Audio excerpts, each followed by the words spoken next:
Greetings, EastEnders fans, and welcome to another episode of Albert Square After Dark, your weekly EastEnders podcast. This week, discussing the episodes broadcast between the 23rd to the 26th of September 2024. Hello there, how are you? Are you well? Good? I hope so. Yes? Good? Marvellous. Hello, Ree, how are you this week? I'm good, Rob. A little tired. How are you this week, Nothing Rob? new there, then. I'm all right. Standard. So, everybody, this time next week... I know you're not really supposed to, like, nobody ever tells people when the driving test is, but I just like that's not going to change the result. It's not going to change the result, is it? By this time next week, I will know when we record. By this time next week, I'll know my driving test results because I'll have done it a couple of hours before we start recorded. Driver by this time next week. I sincerely doubt it. His license will be going from green to pink as we speak this time next week. Rainbow coloured. I sincerely doubt it. I don't know. We just have to wait and see how it plays out. You know what I mean? It depends. It depends what happens. It depends just if have faith. Just have faith. But the thing is, that's all we can have in life, Rob. Faith. It's not me that's the problem. It's all the others on the road. If they weren't there, I'd be absolutely fine.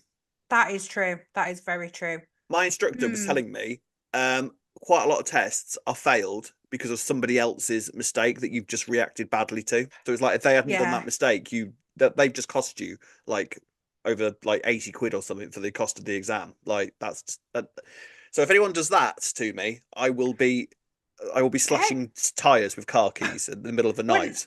When I was on a driving lesson once, somebody thought I were on a test and it was summer, all his windows were open, and he decided to stop right next to me and go, I hope you can fail.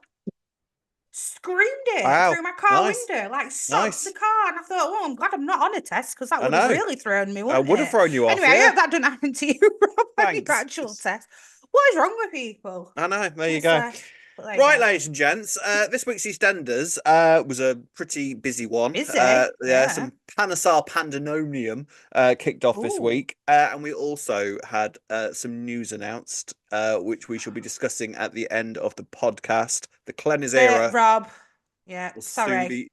That's an end. What? I was going to say that you called. Sorry, I totally. Oh, I did. Well, no, I kind of. You called it. I kind of said this last week, but it kind of just seemed obvious. Like, why wouldn't you go after the big like you've done about 3 years? Why wouldn't you just make the big anniversary your swan song and then just sort of kind of take your leave from there? So the Cleaners era will be coming to an end next February. Obviously, we wish him all the best. And we shall be discussing the potential new era, the Wadey era approaches. So that's potentially exciting, if not slightly nerve-wracking. So we'll talk about that later on in the podcast. Right, for now, we have some other stories to discuss. First of all, we will be beginning with Sonia and Reiss and Bianca, who made her trophy return this week, who you're a huge fan of, so that's exciting. So let's crack on with this week's Albert Square After Dark.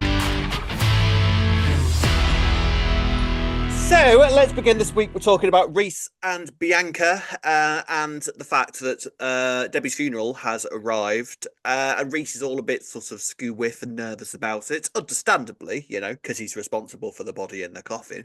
And he's sort of acting a little bit suspicious, but I think Martin is basically under orders just to look after him. He's spoken to Sonia and she said, just keep an eye on Reiss, all right, because I don't trust him on his own. He's incapable. Make sure he's eating. Make sure you take him for walks and water him and all of that kind of thing. And clean pints. out his pints. Clean out his cage. All that sort of thing. Just make sure he's all right. Yeah. And so Martin, despite his own initial kind of suspicions, and I do think that Martin has a couple of moments this week where he's a little bit sort of like, that's weird, Reiss, you know, sort of. So I think that it won't take much persuasion ultimately for Martin to sort of get on board with the whole. I couldn't figure that out either, because the part of me at one point in the week were like, Martin knows, doesn't he? He's just playing him like trying to be his best mate, but I actually don't think that is the case. I think there's a bit of the fact that he trusts Sonia's judgment, because I think there's a part of him that sort of thinks, well, she did go out with me, so she's clearly got excellent taste. So yeah, true. So I wonder if there's a bit of that involved. So for the moment, he's sort of just trusting Sonia's judgment and sort of being on Reiss's side. So he says to Reiss, okay, well, look, just don't worry, I'll drive you to the funeral, okay? You don't have to worry about getting there or anything like that, because Reiss is all sat there having a nervous breakdown about underground timetables and everything. She's like, shut up, I'll just take you, it's fine. But just as they're about to leave, Brenda and Hugh arrive, and Brenda in typical Brenda fashion, bans him from the funeral. Says, "You're not welcome. Stay away," and sort of chucks the pamphlet at him and just leaves. So Reiss isn't allowed to go to the funeral. So Martin arranges for the Vic to have just a little private little function so that Reiss can remember Debbie, and he's quite touched by people in the square just sort of turning up and wanting to be there for him, which was a nice little community moment. I thought I liked that. Yeah, it's nice. It was. If only they knew the truth, Rob. If only they knew the truth. And one person who has worked out the truth, she reckons, is Bianca, who strolls Queen in. Bee. Queen Bee. I love her.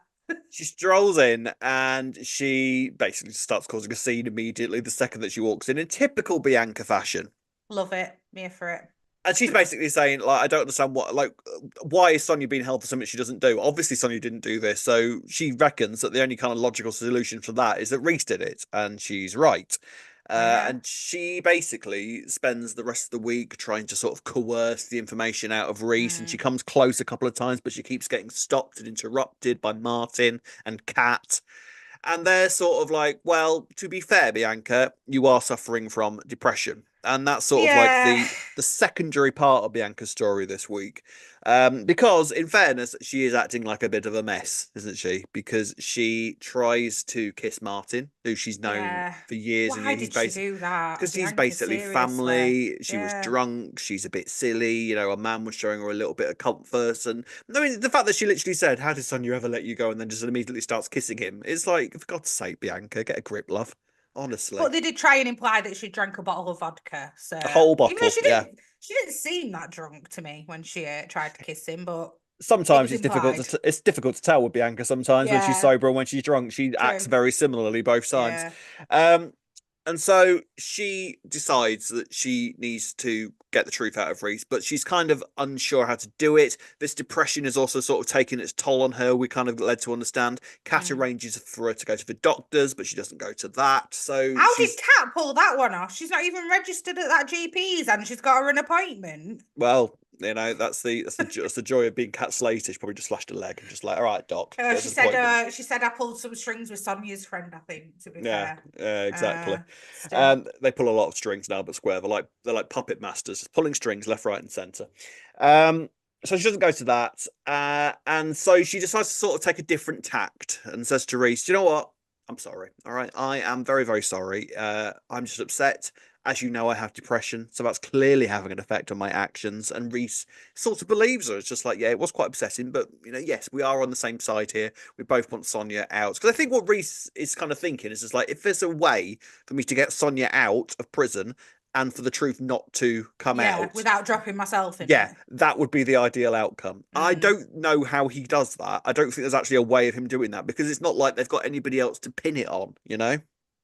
Well, this is it, isn't it? Because... And as well, I think Bianca started, I don't know, at one point I thought, oh no, Bianca doesn't think it's Reiss, when Teddy were telling her that he'd got a private investigator involved. Because I think even then Bianca were like, well, have I got this wrong then? Why would he be getting a private investigator involved? But now Bianca's changed tact and gone, keep your friends close and your enemies closer. Exactly. So she's going to try and maybe keep an eye on the PI stuff as well. Maybe she's thinking, I want to be all over that, because what if he hides some information? Yeah. But yeah, Bianca is...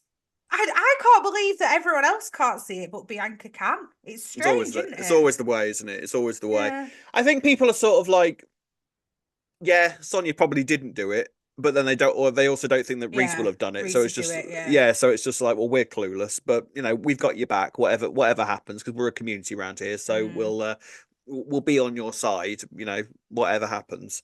So Bianca like basically turns around to Reiss and just like, right, cool, so we're friends again then, so I'll just move in with you. Yeah, that's fine. Reiss is right, I'm moving back in. I'll go and grab my bag.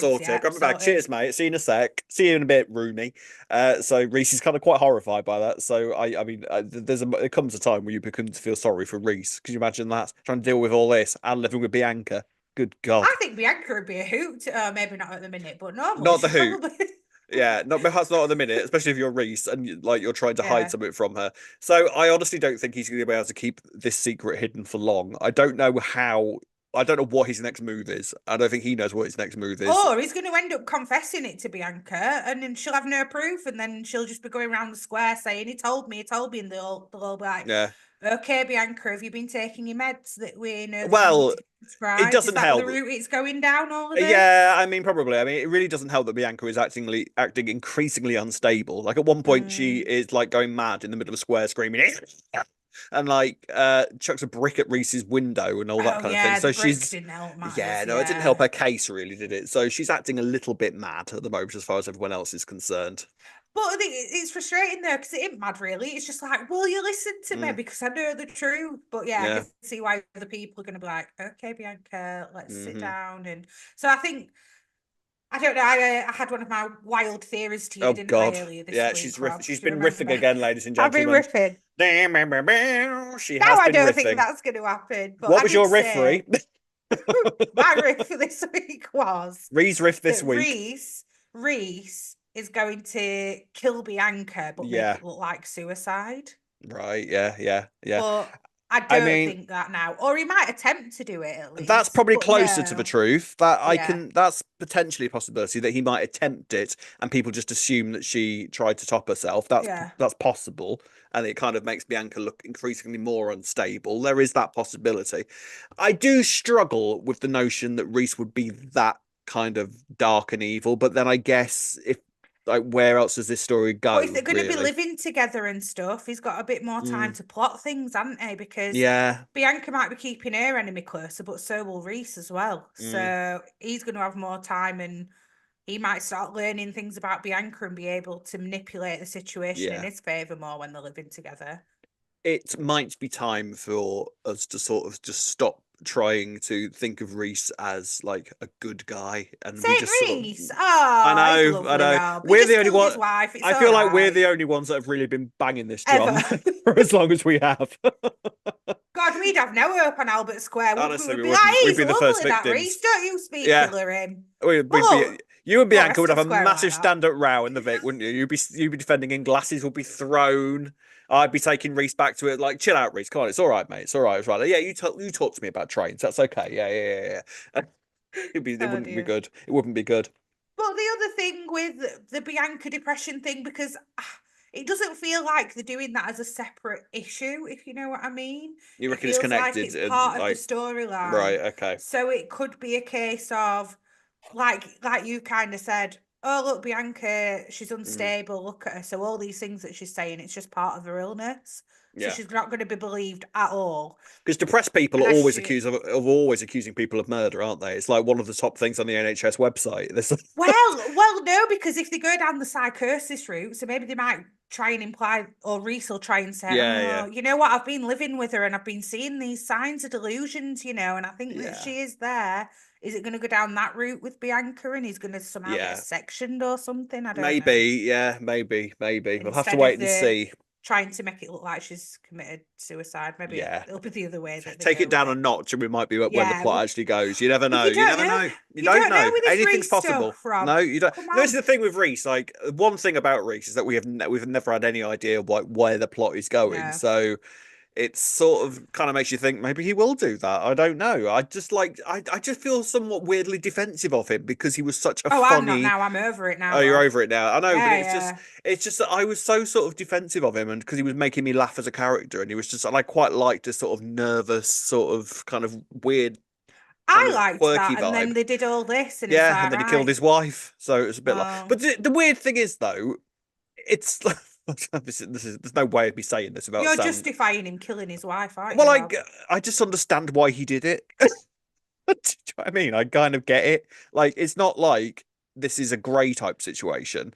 Like, Yeah, you can yeah. understand his train of thought that led him to doing that, is what I mean. So, It was out of desperation. It weren't yes, out of yeah, malice per yeah. se. I'm not saying I But like, then the yeah, fair fact play, that Reese. he's Why didn't you then, do it sooner? yeah, but I'm, then the fact that he's then allowing Sonia to go potentially go down for it while she's pregnant is yeah, just twisted. that's the bad thing. Yeah, That's where the line got crossed. Not him yes, killing his wife. no, screw that.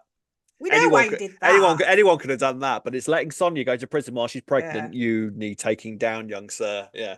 So I don't know. We'll see where the restory goes. The week basically ends with Bianca and Kat having this conversation. The Bianca Oh and Kat yeah. friendship is nice, by the way. That's kind of I keeping love it. going in the Yeah, I like background. that. That's lovely. Mhm. And the week basically ends with Bianca saying to Kat, "Oh, you think that I'm moving in because I want to be his friend? Mwah, ha ha ha ha ha ha ha. No, I have plans. So she's basically going to do whatever it takes to prove Sonia's innocence and to prove Reiss's guilt. So, And meanwhile, Kat's still thinking, what are you doing, Bianca? yeah, Kat's just You're basically trying to get to a unhinged. doctor. Yeah. So this is the problem. If Yeah. even what we're going to be sort of be, I think Kat's role in this is basically to be Bianca's best mate, isn't it? So if even Bianca's best mate is basically saying that you need help, love, then it's again putting Bianca's claims in disrepute, isn't it? It doesn't So bode well for her, no, does it? it No. doesn't. The So only thing I would have liked to have seen this week would have mhm. been, or at some point, a Yeah. crossover of Brenda and Bianca, because now Can you imagine? well, Just how she Brenda's reacts to Bianca in saying, general. Yeah. Brenda's been saying that now that Sonia's been arrested, that she believes it's Sonia. But if Bianca got in Brenda's Yes. ear and were Oh, it wouldn't like, take no, it's much. Reiss, I Yeah, think yeah. that she'd fully It turn and wouldn't take believe her. much. Yeah, I No. agree. And actually, I would love to see Bianca and Brenda share a scene because just to see Brenda's Yeah. reaction to Bianca as a person, full Yeah. stop, I think that'd be Yeah. quite amusing. And yeah, bring that on. Turning her nose up Absolutely. at her. Yeah. Yeah, absolutely. Right, we'll see where the Reiss and Bianca stuff goes next week. But it seems that Bianca's around for a little bit longer, which is always good news for you, isn't it? Because you're a big fan of Bianca. Yeah. I have to Love her. say, what I've noticed with the Cleaners era Bianca is that he's turned her up to 11. You know what I mean? Like, this is the most extreme Bianca we've seen since she was around full time. So she's sort of been brought back kicking and screaming, literally. So yeah, we'll see what goes on. It's exciting. Right, ladies and gents, next story. Right, on to Teddy, Harry, and Jack now. There was moments in this storyline where I didn't understand what was going on, okay? Because cars are not my thing, all right? Put it like this. There When will be I after was... next week, Rob. Well, there will be after... Yeah, because also when I pass my test, all of a sudden, it instantly downloads all knowledge about cars into my head, doesn't it? That's how it Yeah. works. When I was doing my lessons, first of all, I had people asking me, oh, what car are you driving for your lessons? And I was like, a red one. I don't know what kind of car it is. You know what I mean? So stuff went on in this week's with this whole car stuff that I didn't really understand, I have to say. So if you can translate it at any point, that might be helpful. We'll see if we can figure it out between us, yes. So Teddy is basically annoyed that Harry hasn't got a job because Harry is literally spending his time it seems to me to be just sat outside the cafe, sort of with sunglasses on, staring up at the sky, sort of cloud watching, and being all chill and be like, yeah, man, the situation will sort itself out when it feels like it. It's all good, man. Yeah. Teddy's like, no, screw that. So basically talks to Phil, of all people, because him and Harry are great mates, and says to Phil, right, well, he is family, he is blood, all right, so if you could just sort him, he's a good mechanic, and you need a mechanic because your boy's inside, so you haven't got him anymore. So if you could sort him out, some shifts here, that'd be great, cheers, because obviously you need a mechanic, and he's still a Mitchell, so that all sort of plays him out. Yeah, do that, right? Yeah.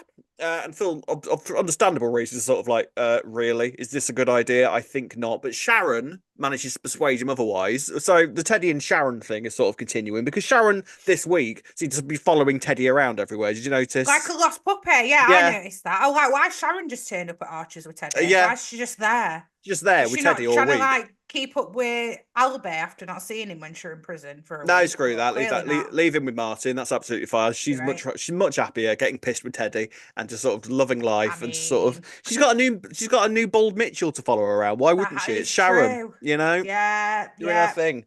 So basically, Sharon manages to persuade Phil to sort of give Harry a trial. So what happens is that they go to the Archers and he's apparently supposed to be working on this car overnight. So Phil's been given a car that he needs sorting for a customer the next day.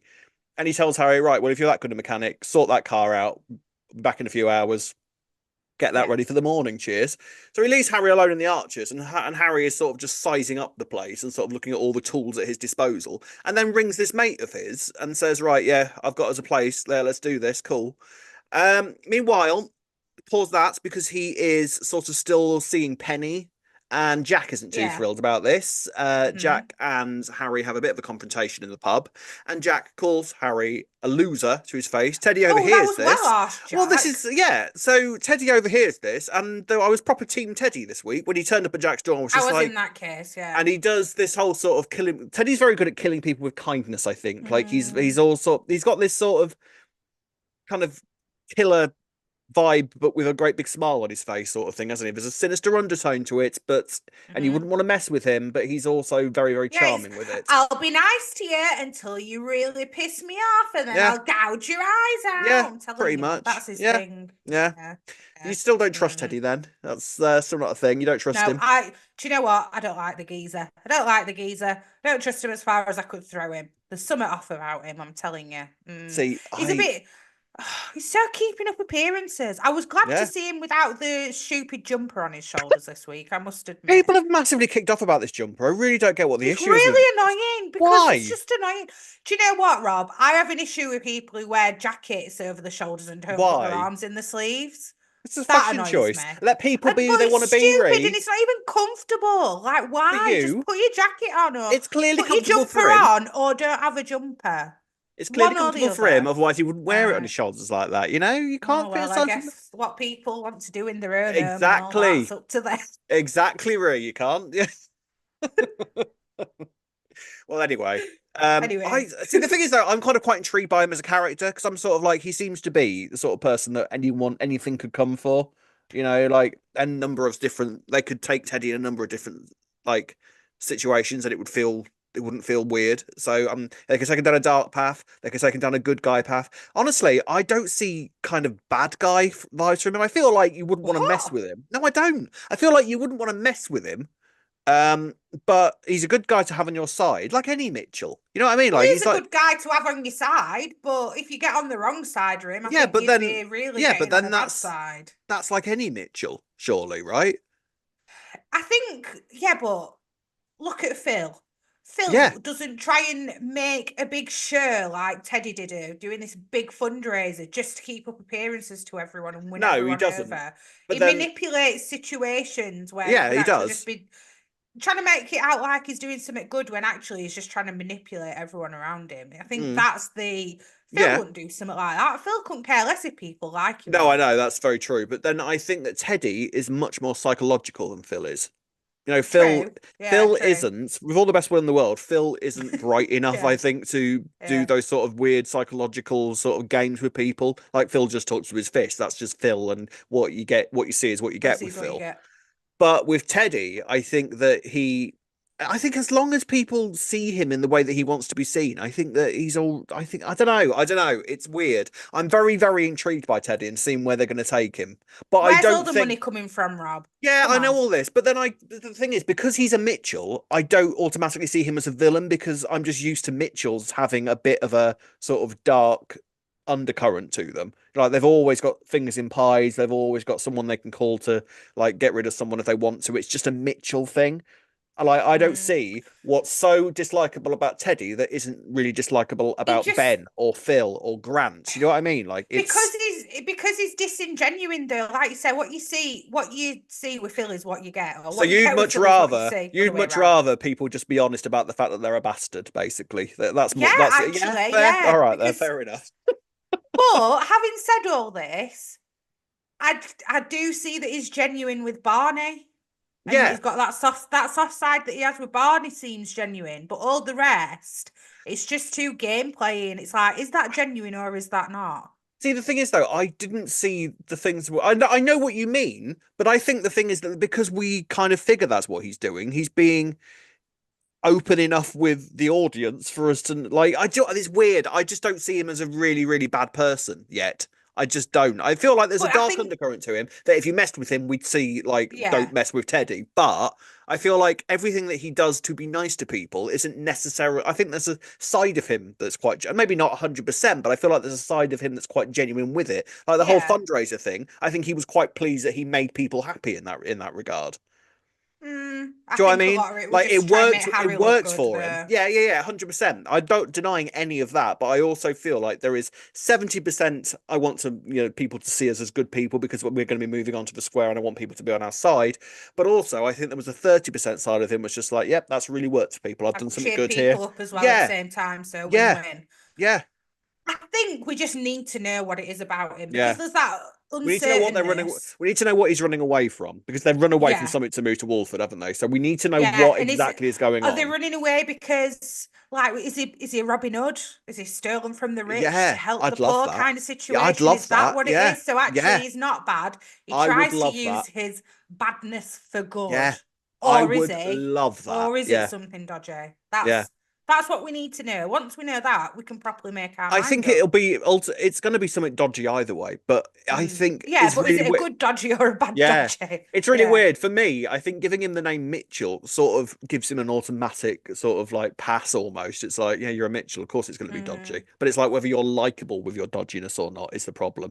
And I think that for me, he comes across as quite likable. But then maybe, like we said with the Reiss situation, where me and you were sat there having a What do we massive know? row, when we're sat there having a massive row with Bianca in the Vic, me and you were in the Vic having a massive row about Teddy, and I'm sort of like, Teddy's on my side, yeah, Reed, get like, and I'm chucking a drink in your face and all that kind of thing. That's what's happened, Yeah. isn't it? So Yeah, hey, literally.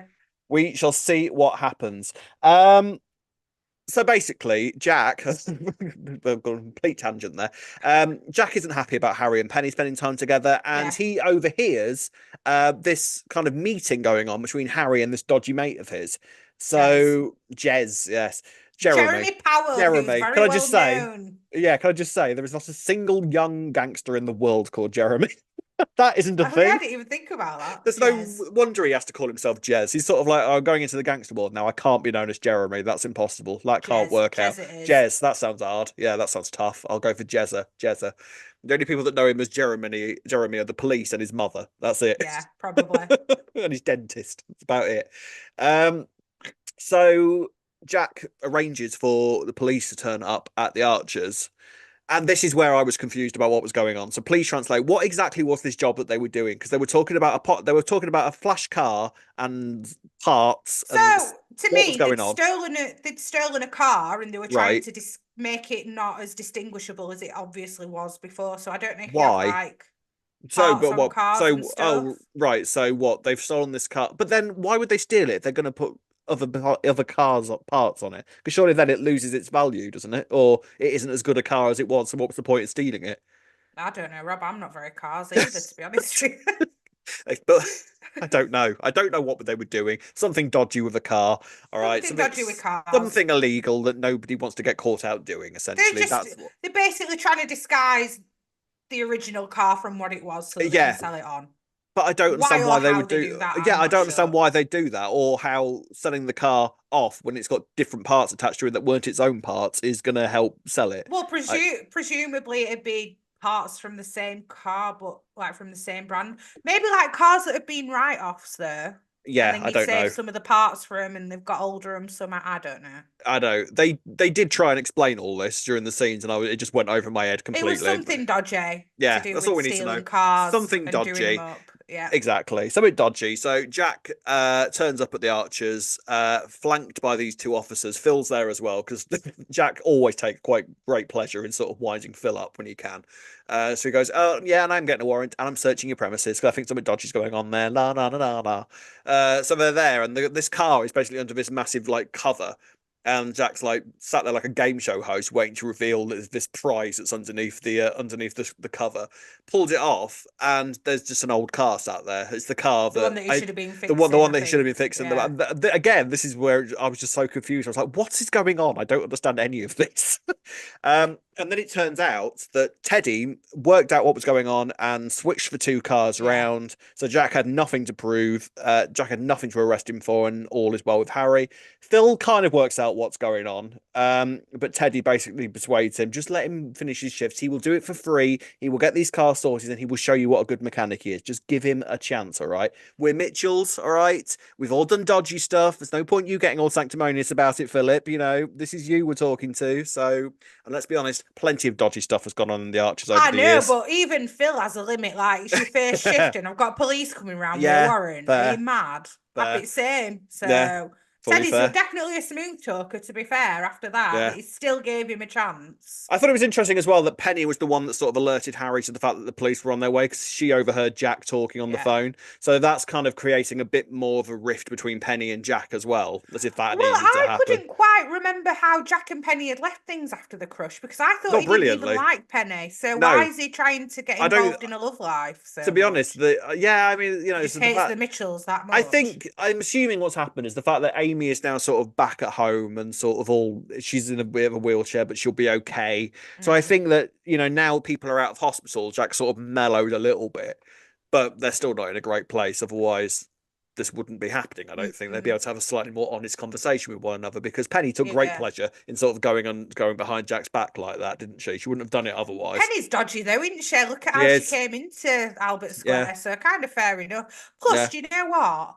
Even I wanted them all to get away with how smug and sanctimonious Jack would be about it all this week. So I don't blame Penny for being like, no, piss off, Dad. Yeah, exactly. Exactly. So like we say, in the meantime, this fundraiser goes on. Teddy arranges for this fundraiser for Sonia to kind of go on, and this is basically a great success. Like the square is all holding Harry in high regard, they're holding Teddy in high regard. Now there is a moment of conversation between Bianca and Teddy, and then another conversation later where there's possibly a bit of a link and a bit of a clue to a returning character, because they're talking about Teddy and Bianca are talking about kind of flash cars, and Bianca mentions classic cars, and her dad Bianca mentions that her dad is kind of quite into all these cars. And then there is a classic car at the event, and it is mentioned that Teddy's mate Dave was the one that sorted it for them. Yes. Who's Dave, Rob? Who's Dave? Who could it be? It's got to be, hasn't it? It's got to be, yeah. I can imagine. To be honest with you, if what we get from Teddy at the moment is kind of how he is with everybody, I can see David and Teddy getting on quite well. To be honest, can't you? I can actually, definitely, and I can see him being a bit dodgy with the cars together as well. Because David's not exactly an angel, is he? So no. Yeah, that would be an interesting pairing. Actually, I'd be intrigued to sort of see that. So yeah, bring that on. And so that's basically it for this story. So it's sort of Teddy and Harry have sort of saved themselves. I think Phil is a little bit sort of suspicious about it, but there's not a huge amount that he can do. Sharon and Teddy, I think that's going to happen at some point in the future as well. And yeah, so we'll see how it goes. How's Phil going to take that when Sharon and Teddy eventually? Not well, would be my guess. I wonder if eventually we're going to come back to this whole Phil being lonely stuff, because we haven't seen this for months now. They sort of this is it. Maybe and then maybe it'll rear its head when Sharon inevitably gets with Teddy then, because Phil did try and kiss Sharon not long ago, didn't he? So he did. So we'll sort of see how that goes. There is one little section of this storyline that linked into our next story, which was another time where Harry was able to make himself look like the hero. They were in the Vic, and this young thug sort of caught eye of Kathy's handbag, sort of just sitting on the table, grabbed it. Harry chases him out of the pub and gets the handbag back. During the process, Kathy has a stool flicked at her ankle and is injured, and Harvey steps in and is kind of the hero of the situation. And the Kathy and Harvey situation is what we shall be discussing next. So, yes, Harvey and Kathy. So, is an affair on the horizon here, Ree, do we think? I think it might be heading in that direction. It looks like it. Hey, we said that Harvey weren't the affair at times. Didn't we? Show what when it came to Maya. Again, shows what we know. We're sat there in the we don't know anything. We don't know anything. Doing a podcast for? I know. We're sat there defending Harvey, having an argument with Kat, saying, what are you on about, Kat? He's fine. But no, we sort of suspect this might be where it's going. Well, is it an affair though? Or because for me it looks a bit one-sided at the minute. Like it's Kathy who's starting. Oh, you think? Yeah, it looks a bit like Kathy's more interested in Harvey. I don't think Harvey's seeing it that way. Well, lest we forget, True, that this isn't exactly Kathy's first rodeo, and Kathy remains one of the only people in the entirety of soap opera history to get away with an affair without it ever being revealed, remember, with her and Buster. So is this a way for Kathy to ultimately get that affair reveal drama that she didn't get with Buster, and it's going to sort of go in that direction for it? Could be, possibly. I thought that Harvey and Kathy were long gone there, because they did go out at one point, didn't they? Yeah, they did. Yeah, and that's just kind of not even been mentioned either, that they're exes. Yeah, I'd forgotten about that. I was going to say, oh, they can't do that. Rocky's his best mate and he's still her husband. But when does that stop anyone, Albert Yeah, Square? Let's be and it didn't really honest. amount to anything in the end, did it? But yeah, they seem to be getting a little bit closer. So basically, after the handbag is nicked and Kathy gets kind of mildly injured, Harvey basically steps in and tries to help Kathy out, and sort of does her cashing up for her because and Kath is I sort of thought that were a bit watching. bizarre, but Yeah, okay. and Kat is sort of like watching this from a distance, is sort of like, oh yeah, you two, yeah. Do I need to be worried about you Helping and hand, eh? Kathy Yeah, yeah, yeah. helping another woman? Are we again and keeping it from Jean? Are we, Harvey? Mm-hmm.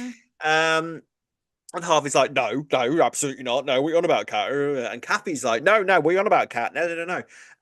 But in the air not quite I felt sure. like the lingering looks came from Kathy Yeah. more than Harvey there.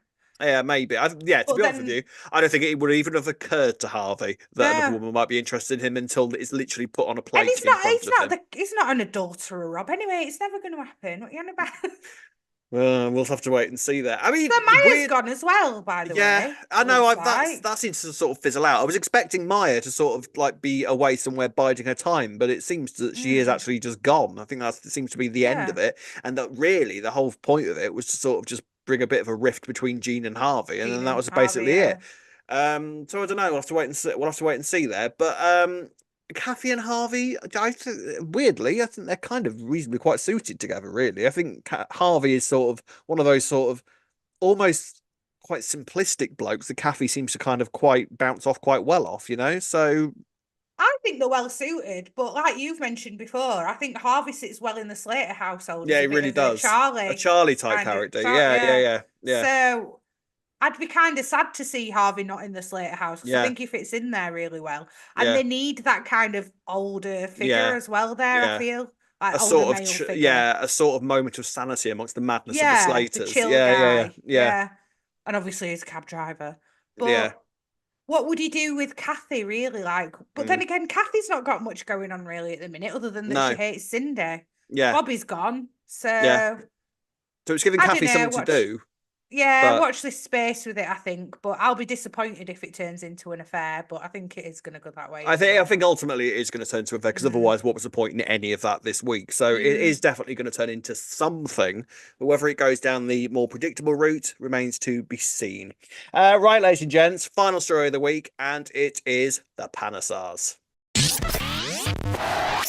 So the biggest storyline of the week this week was the Panesars. Everything that this lot have been keeping secret from one another is now out. Okay, the fact that Suki and Vinny were trying to wheedle all Nish's business and money out of him, that is out. The fact that Nish knows about it, that is out, and it all kind of comes to a massive climax this week, sort of. There is still obviously one last big chapter of this to play out.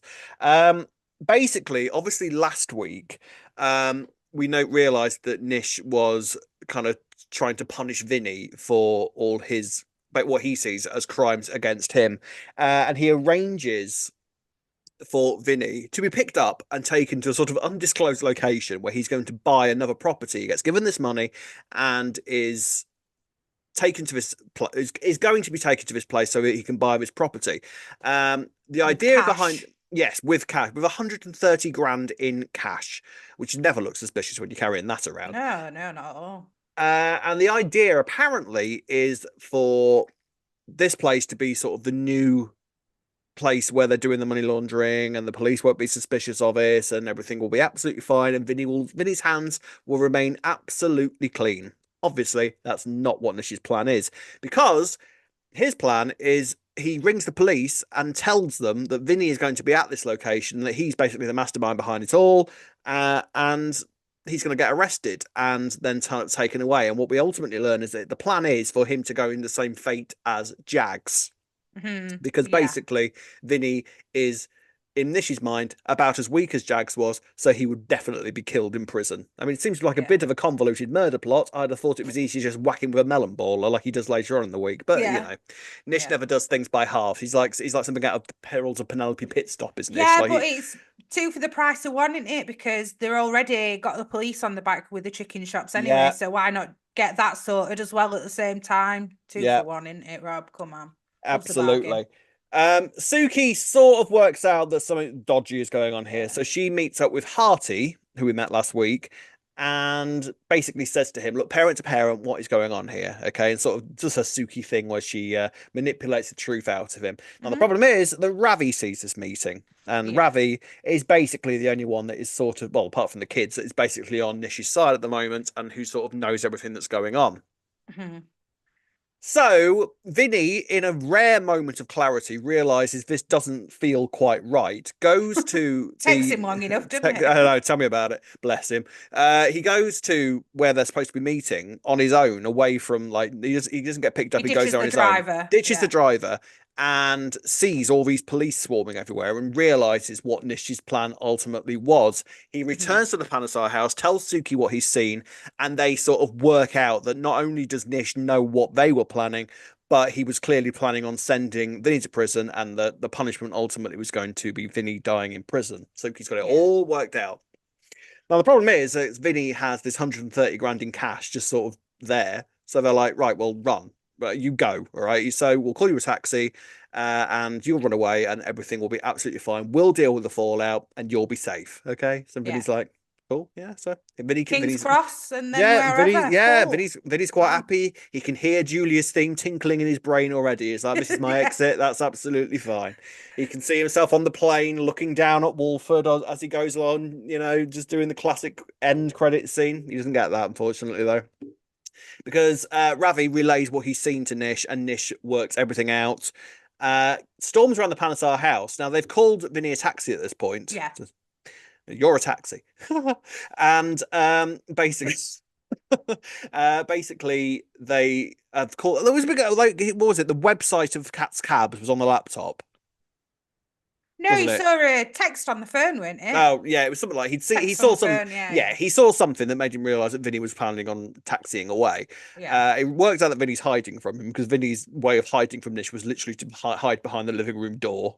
Nish could probably see his shadow there or something. No, he was in plain sight though. What else were they supposed to do, to be fair? I think that was kind of a smart move. Well, I'd have gone upstairs for a start. I'd done a wardrobe under the bed. But for all they knew, we were going to start marching around the house trying to look for him. So, why not you're much safer behind the living room door, Vinny. In plain sight, yeah, definitely. Yeah.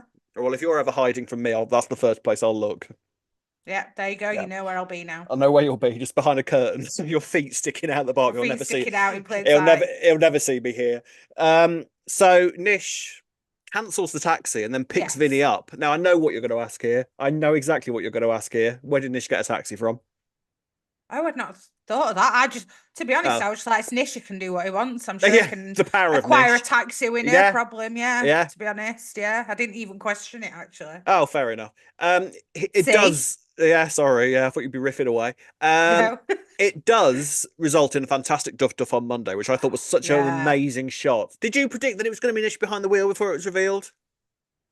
Well, when they started driving away, I was like, oh, well, obviously it's something dodgy. I didn't think it was going to be Nish himself, though. I thought maybe he would have got somebody to do it and drive him to somewhere where Nish was. I didn't think it'd be actually Nish, No, I did sort of work it out before it was revealed. I was sort of like, I bet that's Nish behind the wheel. But it didn't take away from the effectiveness, I thought, of that final shot of Monday's episode where it sort of pans across to the driver. Vinny sort of sat there, sort of kind of breathing with relief in the back of the car. And then it sort of pans across, and Nish's face, because it's at night time, Nish's face is just revealed by a passing street lamp as they're passing. It was really effective, that moment. I thought I like that a lot. Great shot.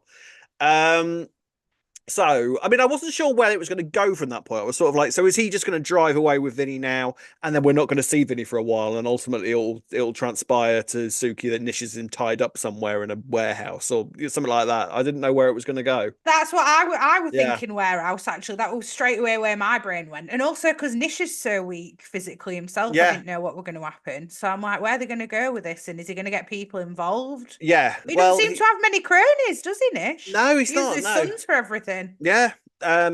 he finds a bit of strength within himself though, because ultimately he True. reveals it. The next episode, they're driving along and he reveals himself to Vinny, and then he takes him to the restaurant, which I thought was a bit of a dumb move because like you could have gone anywhere. You've got a taxi, you've got a car, could have taken him absolutely anywhere. You'd have been better off taking him to a warehouse than going to the restaurant where your other son Yeah, but works. that is true. But he did know that it were empty that night, luckily for Yeah, him. and there's a melon baller there Nice. that I can whack him with as well. That's sort of What's a like melon baller? you ball melons with it. Is that what it was? I thought it were I think it was a melon I ball. thought I it was were a looking at it coffee like, filter thing oh, it for might a have been, coffee yeah. machine. That's what Oh, I you thought might. it Oh, was. that might have been it actually. Yeah, you might. It was. Yeah. It was one of those implements. I was sort of like, "What is that?" I'm sort of Yeah, staring yeah. at it. I I thought it thought was a it was for melon a ball. coffee machine. You might be right actually, because they're a bit chunkier than melon ballers, aren't Mm. they? Yeah. Anyway, so they end up having this at the restaurant, and the big old confrontation occurs. And I thought actually, Vinny's best episodes this week that he's had for Oh quite a long yeah. time. I thought I was really impressed with Vinny this week because Vinny Mm. is terrified, rightly, because Nish is clearly planning to kill him. Like he's sat there playing with knives, doing the whole sort of evil villain monologue stuff. It feels like this is in the run up to Vinny's final moments. It does. Um, Suki, meanwhile, kind of happens to see cats and it's sort of like, did he get to the airport? Okay. She's like, well, I don't know. You cancelled the taxi, and then the wheels of motion start to turn in Suki's Mm. head. She runs straight to Ravi. And sort of poor Ravi just gets accused of everything this week, and he keeps trying. He keeps walking in, just I like mean, stop fair trying to though, Rob. kill He one did. another. Yeah, but he did. Ravi was the one who nearly killed Eve in the woods, Yeah, so I it's know. So kind of a yeah, fair assumption. yeah. But I thought Ravi's point of view was quite interesting this week. I did as well. Yeah. Yeah, we'll talk about Mm. that in a second. So basically, well, yeah, because basically they work out where they're likely to be. Nish is Gee sort of, whiz, where's where empty could they tonight that be? he's got access Yeah, to? that's easy to get to. Where could they be? So they go to the restaurant. Just as the Vinny and Nish argument is sort of escalating and reaching its peak, they're basically battling with a knife, and it's all going quite intense and crazy. And Ravi basically comes in, manages to break them up, and Vinny is kind of on the ground, basically nearly unconscious because he's been whacked with this weapon. And Ravi basically turns around to Suki and Nish and is just like, "You're as bad as each other, okay? All this is people getting hurt because of your war." Which I don't know. What was your thoughts on that? I thought it were a bit victim blamey, to be honest, on Suki's part. But I kind of see his point. But then I'm like, Ravi, do you not remember how you disowned your dad at Christmas when you Mm, saw him try to attack Suki? You saw yeah. exactly what his true colours were. Why are you now? But also at the same time, Suki knew that she was playing with fire by getting Vinny involved, and then Mm, did let it get this yeah. far. Yeah. But again, the principle of it is he's took everything from her, and she's just, a woman who's Mm, come from a coercive, abusive relationship trying to get what's rightfully hers. But yeah, then she's put her son in the crossfire. If I'm honest with you, though, that whole thing, Ravi, yeah, I thought that's an interesting take. But then I'm like, is everyone forgetting that Suki got like dragged sent to prison because yeah, exactly. This is the there's intro. that little other thing. This is the interesting thing that Suki is never like, she's no angel, is she? And she has No, on more than one occasion used her children as weapons yeah, she and has. used them also as shields from herself as well. Like she's lost one kid because of that tactic. Mm, Ash has run away to get away from it all. And and Kirat's now in prison as well. So she's basically just been losing her kids to this thing that's been. mm. I mean, and Jags and Ash were gone way before Nish even turned up on the scene. So it's interesting. I can kind of see Ravi's point of view. I just thought it was maybe a little bit odd coming from Ravi of all people. Yeah, true. Yeah, because Ravi has seen Nish's true colours as well, but Yeah. then in that moment, Ravi was hurt that Vinny had lied to him as well, I think. Mm, So I don't we're a bit, but on the whole, I thought they were all being quite harsh to Suki. Like I said, she was massive. She's been a victim in Nish for a lot longer than anyone mm, else has. So mm. Yeah, it was an interesting point of view, but it does seem to land in Suki's head like, oh my God, you're right. Yeah. So ultimately, these two end up talking properly for the first time, and it's sort of like I was confused as to where is this going? Like, what's the ultimate plan here? But Suki might be prepared to let bygones be bygones and say, do you know what? You're a dying man. Let's just let's just put this to bed, all right? Let's like I'm gonna For go the away and sake live of my our life. kids. Sake of our kids, gonna go away and live my life. You go and like live your last days out doing whatever you want, and let's just put this to bed. But Nish is ultimately sort of like, no, it's gonna be my final wish to see you absolutely destroyed. Which then leads into Nish starting to have a heart attack because Suki and him are just sort of Instant like karma. instant karma, resulting in possibly Suki's campest moment for a long, long, long, long time. It's been a while since we have seen the eyebrow at work, but it's back in Yeah. full force this week. I'm tempted to give my gold star to Suki's eyebrow this week because my God, does that eyebrow put in some work? Because Nish starts having this heart attack and appears to be all of a sudden on his dying day, and he's basically begging for Suki to call him an ambulance. And Suki just pours herself a brandy and realizes, no, actually, this works. I'll just sit Why here not and watch you watch. die? I'll just watch you Yeah. die and just enjoy it. And I'll just smirk and sip my brandy and arch my eyebrow and give the best duff face there's ever been. And it's a fantastically camp moment. A lot of people online were comparing it to Kim Tate in Emmerdale, where she that classic quite famous moment in Emmerdale where Kim Tate basically murdered her husband and he was dying on the ground in front of her, and she basically just pulled out her pocket mirror and kind of casually held it under his nose to see whether he was breathing or not. Saw that he wasn't, looked up at the mirror, did her makeup, and walked out of the room. So it was sort of giving those sorts of vibes where she was just really sort of enjoying the pain that he was suffering.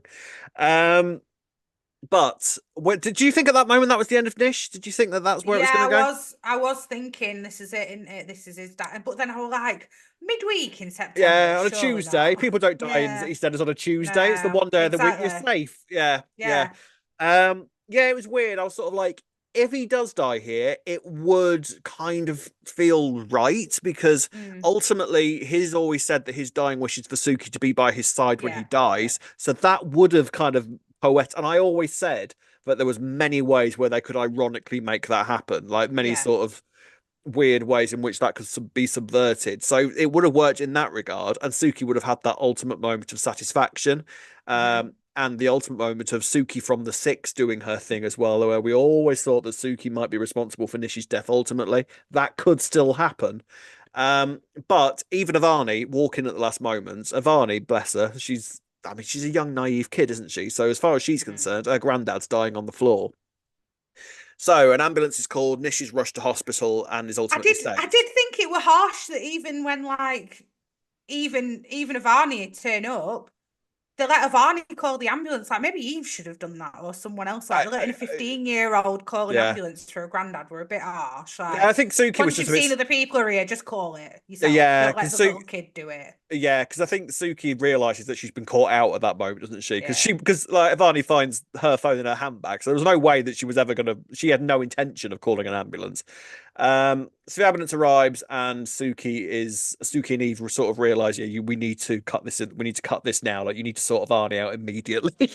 So they rush to hospital, Mhm. and basically, Nish is told at that moment, yeah, we've saved your life at this moment, but this has reduced your lifespan by quite a long time, and he's probably now just got weeks to live. Go till Christmas. Oh, you reckon? Is it Christmas? Do you reckon? Yeah, yeah. I mean, Why not? that's a good few months away. Yeah, the way the nurse was Only a couple of talking, months. the way the nurse was September, talking, I October, November. reckon he's got Yeah. about a month left. True, but it's Nish in it. Come on. I don't know. You might be right. You might be right. I mean, the thing is, he's got to still have the power to do something, one last horrible thing, hasn't he? Like, there's got to be some massive climax to it at some Mm. point. But Because he's this lasted is this long. Why not kill him off at Christmas? Yeah, I know what you mean. I think it would be a great time to kill him off, but I do sort of wonder, like, is he going to have that long left, really, in terms of because if you've got weeks left to live, you're going to very quickly sort of deteriorate from there, aren't you? They didn't say weeks though. They didn't actually say Oh, weeks, did they? Nish They sort of didn't guessed weeks. really Yeah, say. that's And then true. Avani said, "Will he be here for Christmas?" And the nurse said, "I just suggest you spend as much time as Yeah, you can with your family." yeah. So could be, could not be. You never know, Well, dear. Nish kind of figures, right, okay, well, these are my final days. I better get my will sorted. So he calls his solicitor and then calls the family around once that's done. And it turns out that all of this has been for nothing because he leaves everything to Nugget and Havani. Yeah. Now, the weird thing is at this moment that Suki had the nerve to be angry about that. And do you know what I mean? I was sort of like, how could you possibly be surprised that he's done that, Suki? Like, did you really think that he was going to have It, a moment yeah. of like, oh, maybe Suki should get something? Like, why would he do that? So, you know, when he gave it to Suki to read, did you not think that it were going to say Suki on it for a No, minute? not for a Oh, I second. did. I was like, he's softened. He's gone, do No, you I know what? thought Life's too short. She's brought my kids up. I'm going to give it all to Suki. no, And chapter closed. And that's why you were letting Suki read it. I no, was I surprised I thought he was when it literally said just Avani and giving it to Nugget. Suki to read, just to rub the salt in. Well, yeah, it transpired. That's what it were. Because Yeah. it made no sense. Like, why would he ever give anything to Suki when he knows at that moment? Because he's a vengeful man. Like, it doesn't. True. He's a twisted, illogical, angry, I got pulled in, Rob. I jealous. got pulled in all right. You I know, thought you it were got going to pulled say in. Yeah, Suki. you're all sat there in the Vic defending Nish to everybody now, aren't you? We have, Yeah, like, yeah. come on. Is it in his last days? It's in his He's last softened, days. He Rob. wouldn't I'm do that. telling you. He wouldn't do that. Yeah, It it makes didn't make. sense to give it to Avani and Nugget from Nish's perspective, though, Yeah, if I'm honest with you. Why wouldn't you leave stuff to your grandkids, Priya's actually? quite happy, but it's He's interesting though laughing. that like, it's not just Suki that gets nothing. This is Vinny doesn't get anything. Ravi gets nothing. Hasn't Just he, hasn't he already given it's Ravi got the yeah, it's pest given him the control restaurant. But then place? yeah, that's true, and he's also got the restaurant. So I kind of think so yeah, maybe Ravi's fine. I mean, he probably would have liked Hmm. something else, but he gets absolutely nothing. So all of Nish's money and everything else that hadn't already been sort of sent off to somebody else goes to the grandkids, and Suki is Was just it a sort of bit of like a reward for Avani, though, as well? Because she did save him. loyalty. So Yeah, was I it mean, like, probably, yeah, my lot? probably. Yeah. I imagine there was a bit of Mm, that as well. Yeah, I imagine that there was a sort of like because Nish has always rewarded loyalty as sort of exactly. in his own twisted Yeah, yeah. way. Um, so the final chapter of Nish will approach soon. So where do you think it's going? What do you think is going to happen, or how do you reckon we're going to finally see the end of Nish? Well, Suki's adamant she's still going to get older, everything. So this war's not over. No, not by a She's long still shot. adamant she's getting it all, but she has then gone to Nish and said, I think you need to spend time with your family. What is she doing now? Is she trying to pretend that she's softened and then she's somehow going to get everything? But how's she going to get it? She's already found out that this will is tight. The only way that I can possibly see her managing to change his mind is if she decides to pretend that she loves him for a couple of weeks until he dies. Mm, It's the only way I think it, and I think it would. That's the only thing that could possibly work with Nish because I true. think he's. I don't think he's intelligent enough to know what she's doing, but I think that he is. He is malleable enough for them to go. Do you know what? I'm quite happy to pretend that you love me for a few weeks as well. Let's just do this play Do you until I reckon? die. Mm. I don't know. They did have that moment where he said, you did love me once, though, didn't you? And she There's what I said, mean. He's yeah. grasping at anything that Mm, makes him think that this fantasy he's got about him and Suki mm. has ever been a reality. And to be honest with you, I don't even know if the Suki and Nish thing, like, how quickly do you think it was before Suki kind of fell out of love with Nish? I imagine it didn't take that long.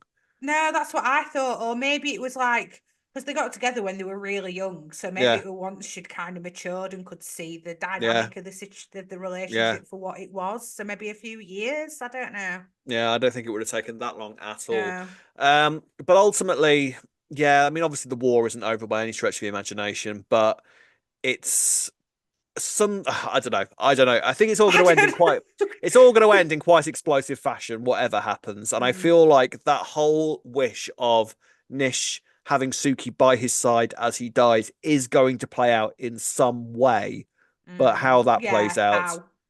It yeah, would have been remains to be perfect this seen. week. It would have All been, I yeah, know is everyone needs to stop going in Wolford's kitchen when there's beef happening in Panesar yeah, family because too many everyone gets injured weapons, in there. too Exactly. many You got weapons, pots, pans, knives, coffee coffee filters, filters. melon They need to stop ballers, going in that kitchen until Nish is gone. That's all yeah. I'm going to say. Yeah, Mm. 100%. Right then, gold star this week, Ray. Who are you giving it to? I think Suke, I'm going to give it to this week, to be Fair honest. enough. Suki and a fabulous eyebrow. I think I will give mine in that case to Vinny. I thought you would, so I thought Yeah, that's a secret, yeah. I thought Vinny had a great week. I thought He did. Shiv did it excellently this week as Vinny. It was probably one of his best weeks. So there Mhm. we are then, Suki and Vinny for the Gold Stars this week. Let us know about your thoughts of this week's EastEnders in the comments section. Where do you think the Nish storyline is ultimately going to end? Stick it in the comments down below and tell us who your Gold Stars 2 are going to this week. Right, ladies and gents, final bit of news this week. The Clenshaw era will soon be at an end. So we knew this day would ultimately arrive. Chris Clenshaw will be stepping down as executive producer after the anniversary. So we've still got months of him to come, but he will be leaving after the 40th anniversary. After 3 years in the role, Chris Clenshaw has made the decision to step down as executive producer of EastEnders in February 2025, once the soap has celebrated its 40th anniversary. During his stint at EastEnders, Clenshaw has created many bold storylines and tackled big issues that will go down in EastEnders history, including the award-winning Loving and Losing Lola, as well as the 6 flash-forward Whodunit and the return of Cindy Beale, while also producing unmissable episodes, including the Platinum Jubilee and the Mitchell flashback, Doc Cotton's funeral, and Jay and Honey running the London Marathon. He created the Knights, the first black and dual heritage family to run a pub on any UK soap, and headed up by Colin Salmon, and brought back fan favourites including Adam Woodyard, Michelle Collins, Jacqueline Joshua, Shane Ritchie, Angela Winter, and Patsy Palmer. Under Chris's leadership, EastEnders has won many awards, including Best Soap and Continuing Drama at this year's Royal Television Society Awards, as well as taking home 7 awards at this year's Radio Times Awards, and every public nominated award at last year's British Soap and National Television Awards. So safe to say, the Clenshaw era has gone quite well. Yeah. That leaves the question of who will be taking over, and that has been revealed to be a guy called Ben Wadey. Wadey sounds like we've given him a nickname. He's already got that as his name. Wadey. He is going to be taking over after Chris leaves in February, and Ben Wadey has said, "I'm thrilled to be returning to EastEnders at such an exciting time for the show. Having grown up watching and loving EastEnders, it sparked my passion for television. I feel like I've known the residents of Warford my entire life." So Ben Wadey was a story producer, I think, around the time of the boat crash and Yes. around the 35th anniversary. 35th. Was quite instrumental in bringing the Panesars onto screen. So he's got extended experience. So he previously comes from Channel 4 as I think a executive of some description around Hollyoaks and all that kind of thing. So he's got soapy experience. So Yeah. and looking at his picture, I will be the first to say I saw him first. So I'm playing, come on, honestly. Fair enough. So what do we think? I mean, sad but expected. 3 years is about right for a producer, unfortunately. And I wonder what I would say is that actually these 3 years have flown by, haven't they? Like sometimes yeah, really have. Sometimes you get a producer where it's sort of like, I can't wait for this era to end. But actually, this is bed past, hasn't it? I can't believe he did Doc Cotton's funeral. That's how long I know. it's been. Yeah. I didn't realise it had been that long. Yeah. I mean, what can you do? Always leave them wanting more. Yes. I mean, arguably give us more, Clenners, because Yeah, well, we've still got months to come. And what I would say is, not only have we got all of the drama to come up to with the anniversary, but because of the way soaps are made, the chances are we're not going to be seeing Ben Wadey's work on screen until at the very earliest next summer. Yeah, true. So hopefully Clenners has left it in such a good way that this Ben Wadey can just carry it on. And it'll keep being fantastic, and we've just got to have faith. That's what we keep saying. We've got to have faith. Yeah. So, I mean, closer to the time, we will do, I think, a proper retrospective of the Chris Clenshaw era. I think that would be quite a nice thing to do. But what I would say for now is that I think it's fair to say that Chris Clenshaw has took the show out of the ashes that it was at one point. Because at one point, it was in a bit of a worrying state, the show. It was. And people are now talking about the show again. It's won multiple awards over the past 3 years. He's put it straight back where it should be, and he has been an absolute godsend to the show. I know it's not just him. Him and his team that he has kind of got around him have done fantastic things. So it's going to be a very sad day when Chris leaves the show, but it was always going to happen. And we wish him all the best for the future. I bet he's got a long and illustrious career in front of him, I would say. So best of luck for that. We did have a few comments about this news, didn't we, Ray? Tracy Rickier says, I'm so sad Connors is leaving. He really turned EastEnders around. I mean, Simon Paris had said, not ashamed, I shed a spontaneous tear when I read this news today. I've watched every episode of EastEnders, and this has been such a thrilling period, not the least of which has been the exceptional use of history. And Pat Hanovan says, Chris Clenshaw has been absolutely brilliant and has set the bar extremely high for his successor. We shall see. Yeah, I mean, it has to be said that Ben Wadey has some very big shoes to fill. So let's go in there with an optimistic frame of mind. I think what this era has also done is made the BBC realise how good EastEnders is and how much it needs to be taken care of. So I think that they will be very sort of watching the progress of how it goes. So I think we're going to be fine. All right, it's going to be okay. And they're not just going to pass it over to somebody willy-nilly, are they? They haven't given it to us. All the work Connors has done. Yeah, you know, so It'd be great, Rob. I don't know what you're about. Thanks. I'd love that job. I'd sit in my office chair, swiveling around. Dream job. That'll be marvelous. One day, one day maybe. But yeah, sad news, but it's exciting news for the future. A new era of the show is always exciting, if not slightly nerve-wracking. We will talk more about the new era as it comes closer, because also what always happens with a new producer is, you know, some people might be leaving, some people might be some culls, some axings as they're known. So I know. Yeah, okay. I'm not going to mention the two that we deeply regret from many years ago because I keep talking about it too much. Exactly, yes. So. Ronnie and Roxy. Let's have none of that though, please. Ronnie and Roxy. Yeah.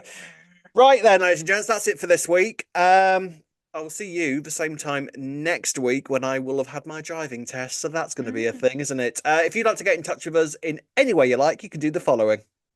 You can find us on Facebook at Albert Square After Dark, on X and Instagram at E20 After Dark. If you're watching on YouTube, don't forget to like and subscribe. You can listen to us on Apple and all your favourite podcast sites. Drop us an email at e20afterdarkpodcast@gmail.com. You can buy us a coffee on buymeacoffee.com/E20 After Dark.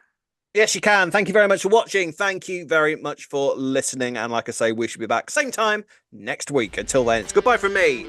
Goodbye from me. See you next week. Goodbye. Bye.